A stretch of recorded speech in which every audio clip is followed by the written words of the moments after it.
Serious ಆಗಿ ಏನದೆ ಒಳಗಡೆಗೂ ಹಾಕಿದ್ದಾರೆ, ಮತ್ತೆ ಈ ಭಾಗದಲ್ಲೂ ಹಾಕಿದ್ದಾರೆ.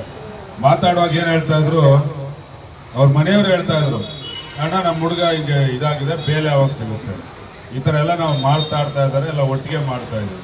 ಅಣ್ಣ ಬಿಡೋಣ, ಇನ್ನೂ ಒಂದು 15 ದಿವಸ ತಿಂಗಳಿರಲಿ, ಏನು ಹಣೆ ಬರ ಕೊಂಡೋಯ್ತದ, ಹೋಗಿರೋನೇನೇನು ಮರ್ಡರ್ ಮಾಡೋಗಿದಾನ, ಇಲ್ಲ ರೇಪ್ ಮಾಡೋಗಿದಾನ, ಇಲ್ಲ ದರೋಡೆ ಮಾಡೋಗಿದಾನ.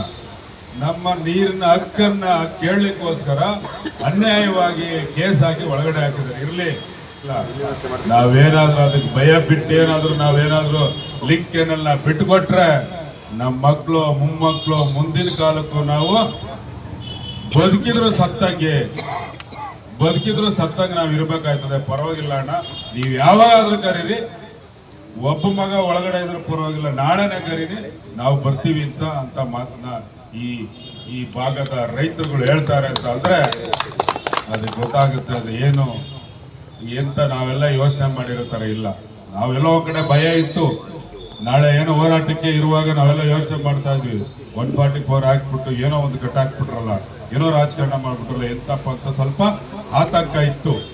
ಈ ಭಾಗದ ನಾಯಕರುಗಳೆಲ್ಲ ಏನೋ ಬೀದಿಗಿಳಿದು ಮನೆಗೆ ಹೋಗಿ ನಾವೆಲ್ಲ ಸೇರಿ ಮಾಡಿದ್ದು ಒಂದು ಸಾರ್ಥಕ ಆಗಿದೆ.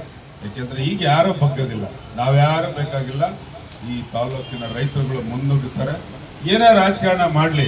ಗೊತ್ತೈತೆ, ನಾವೆಲ್ಲ ನೋಡಿದೀವಿ, ಏನು FIRಗಳು ನೋಡ್ತಾ ಇದೀವಿ, ಏನು ಮುಂದೆಗಡೆ ಸೇರಿಸ್ತಾರೆ ಅವ್ರಿಗೆಲ್ಲ. ಅದನ್ನು ಮೀರಿ ಈ ಜನ ಹೊರಟಿದ್ದಾರೆ.